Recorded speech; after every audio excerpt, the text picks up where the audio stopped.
준동사까지 나가고 그다음 중간에 시제가 있어요. 근데 시제는 따로 진도의 범위에 넣진 않았어요. 왜냐면 이제 좀 선택을 하고 집중할 필요가 있어서 접속사를 하는 이유는 우리가 다음 시간에 나가게 되는 게 관계사가 들어가는데 관계사 파트는 접속사하고 두 개가 반드시 비교 분석이 필요해서 접속사랑 이어서 가는 겁니다. 접속사에서는 앞에 나와 있는 건 뭐 등위 접속사, 상관 접속사 파트보다는 주로 시험에 출제되는 명사절 접속사인 60페이지부터 볼 거예요. 명사절 접속사라는 거는 무슨 얘기냐면 문장에서 첫 줄에 줄 칠까요? 주어, 목적어, 보어 역할을 한다. 에다 일단 줄을 먼저 칠게요. 자, 그렇기 때문에 주어나 목적어, 보어 같은 핵심적인 즉 문장 구성 요소가 될 만한 그런 역할을 하는 접속사라서 옆에 보시면 문맥에 맞게라는 건 뭐냐면 해석에 맞게. 그 다음에 용법이라는 거는 이게 주어 역할인지 목적어인지에 따라서 다르다는 거예요. 예를 들면은 어떤 거는 그 자리에 쓸 수 없다라는 게 이따가 나오게 될 겁니다. 자, 아래쪽에 그 첫 번째로 나오는 게 바로 that이라는 거예요. 알고 있는 가장 흔한 명사절 접속사죠. 그런데 that절에 대해서는 동사의 목적어절이라고 했는데 굳이 여기에다가 현관편에 동사의 목적어절을 쳐야 되는데 왜 굳이 동사라는 말을 붙여주고 썼냐면 옆에다가 필기를 좀 할게요. 옆에 뭐라고 쓰시냐면 전치사의 목적어 절 불가라고 쓸게요. 불가능하다. 즉 전치사 뭐 그게 in이건 of건 by건 to건 이런 전치사 뒤에다가는 that절을 쓰지 않는다는 거예요. 다만 예외가 딱 두 가지 경우가 있어요. 옆에다가 다시 화살표하고 예외라고 쓰시는데요. 예외가 두 가지라서 이렇게 벌려서 두 개 쓸 거예요. 하나는 전치사 in 다음에 접속사 that, 두 번째는 전치사 except 다음에 접속사 that을 쓸 수 있는데 각각의 한글 해석이 달라요. 위에다가 잠깐 쓸게요. 한글 의미는 위에 거는 뭐뭐라는 점에 있어서,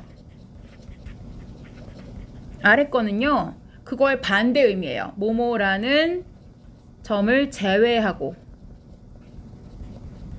정반대죠.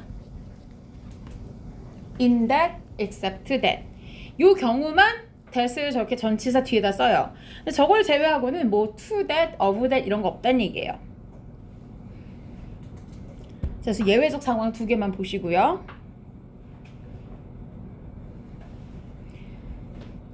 그리고 주어를 쓰죠. 주어절 써요. 그런데 주어절에 옆에 보면 보통 이때 즉 무슨 얘기냐? 가주어를 쓴다라는 거죠. 그런데 요즘은 사실 꼭 그렇지도 않아요. 요즘 나오는 수능이나 평가원 지문에 보면은 대절 자체가 되게 긴데도 불구하고 그냥 문장의 주어 자리에 떡하니 있을 때도 꽤 많습니다. 그러니까 가주어가 필수는 아니에요. 반드시 써야 되는 건 아니에요. 그렇게도 많이 한다. 그 다음에 비동사 뒤에서의 여기 보어절에다가 쓸까요? 보어절을 할 수 있다. 그리고 마지막에 동격절을 현관펜 치시는데요. 앞에 여기 나와 있는 단어들을 쭉 한번 현관펜 치시고요. 이 중에 뜻을 모르는 게 없을 것 같지만 특히 chance가 나오면요. 물론 chance가 원래 가지는 명사 뜻은 기회란 뜻이 있는데 동격으로 썼을 땐 대부분 무슨 말이냐면 여기다가 possibility라는 뜻을 한 번만 쓸게요. 동격의 접속사절 앞에 썼을 경우에는 잠깐만요. 여기다가 possibility, 가능성을 나타낼 때에 chance라는 말 뒤에다가 동격의 접속사절을 많이 쓴다는 거. 그런데 동격절이 나오면은 나중에 시험 문제는 우리가 관계대명사까지 배우고 나면요 이제 구별하는 게 나와요. 그래서 아래쪽에다가 제가 중요 표시하고 잠깐만 필기할게요. 별표 하나 치고요. 동격의 접속사 that 하고요. 그리고 비교할 때 versus, 그 다음에 뭐냐면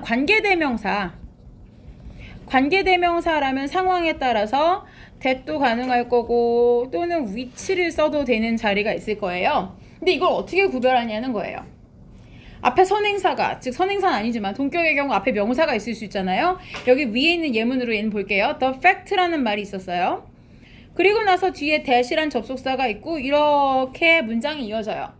그러면 선생님 the fact가 들어가면 뒤에 있는 that은 무조건 접속사예요? 그렇지 않다라는 거예요. 자, 그러면은 동격의 접속사인 예문은 예를 보시면 돼요. 그래서 안 쓸게요. 근데 관계대명사에 대한 예문을 하나 써볼게요. 예를 들면 이런 예문이에요.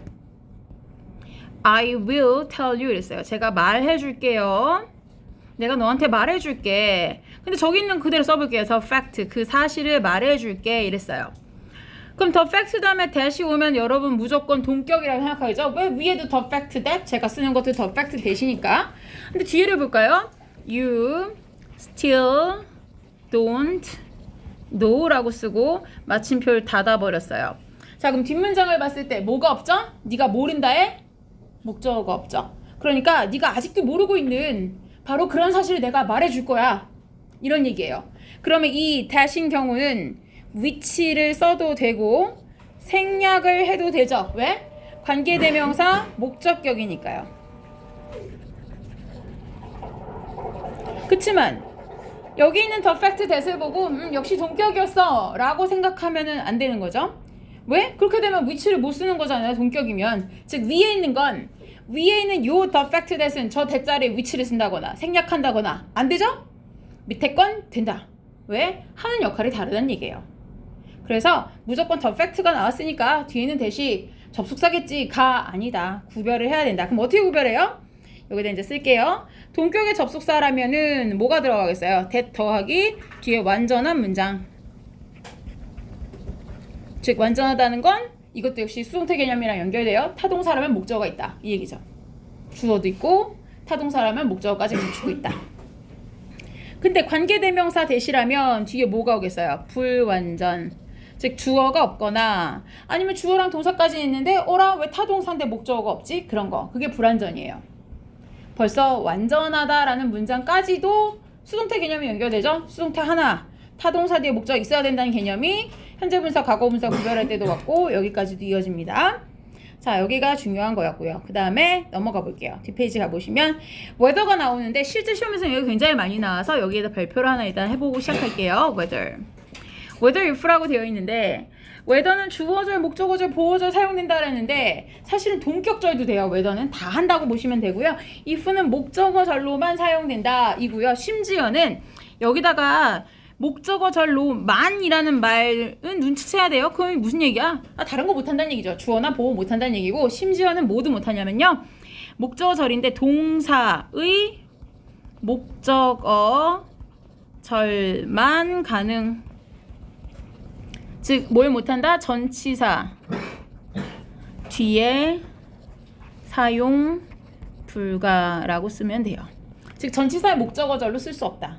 그럼 whether는 다 돼요. whether는 전치사의 목적어절도 할 수 있어요.